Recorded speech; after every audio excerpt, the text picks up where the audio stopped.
৯ বছর পর আজ রাঙামাটি জেলা ছাত্রলীগের সম্মেলন। সেখানে আছেন সহকর্মী সৈকত রঞ্জন চৌধুরী। সরাসরি চলে যাচ্ছে তার কাছে। সৈকত, ৯ বছর পর ছাত্রলীগের সম্মেলন, নেতাকর্মীদের উচ্ছ্বাস কেমন দেখছেন জানাবেন। সাথে আপনি যেমনটি বলছিলেন ৯ বছর ২০১৫ সালে এই কমিটিটি আংশিক একটি কমিটি ঘোষণা করা হয় এবং এরপরে ২০১৮-র ১১ই জানুয়ারি আরেকটি কমিটি মানে পূর্ণাঙ্গ কমিটি ১৫১ সদস্য বিশিষ্ট পূর্ণাঙ্গ কমিটি ঘোষণা করা হয়। এরপর আপনারা জানেন যে এই সম্মেলন হওয়ার প্রায় দীর্ঘ ৯ বছর পরে এই সম্মেলন অনুষ্ঠিত হচ্ছে।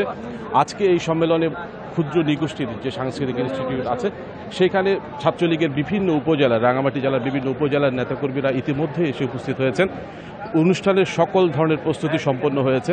যদিও বা এখানকার যে কেন্দ্রীয় কমিটির সভাপতি, সাধারণ সম্পাদক তারা উপস্থিত থাকার কথা রয়েছে, তারা এখনও অনুষ্ঠানের স্থলে এসে পৌঁছেননি। অল্প কিছুক্ষণের মধ্যে এই আয়োজকরা জানিয়েছে যে তারা এই অনুষ্ঠান শুরু করবে। তবে এই সম্মেলনকে কেন্দ্র করে যেহেতু দীর্ঘদিন পর এই সম্মেলনটি অনুষ্ঠিত হচ্ছে, এর ফলে এখানকার ছাত্রলীগের যে নেতাকর্মীরা আছে তাদের মধ্যে ব্যাপক উৎসাহ উদ্দীপনা দেখা যাচ্ছে।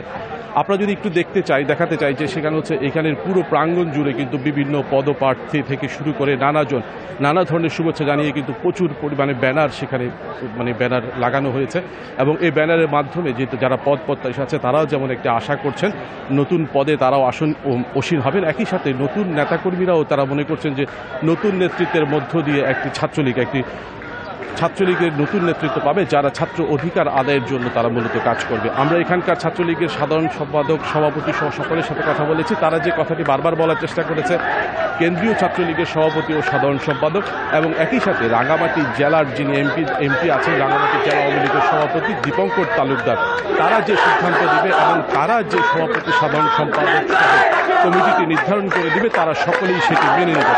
যদিও বা যারা প্রার্থী হিসেবে আছে, আপনারা দেখতে পাচ্ছেন যে এখনও বিভিন্ন মিছিল নিয়ে বিভিন্ন নেতাকর্মীরা বিভিন্ন উপজেলা থেকে এই কেন্দ্রে আসছেন। আমাদেরকে আরও কিছুক্ষণ সময় পর আনুষ্ঠানিকভাবে এই অনুষ্ঠানটি শুরু হবে।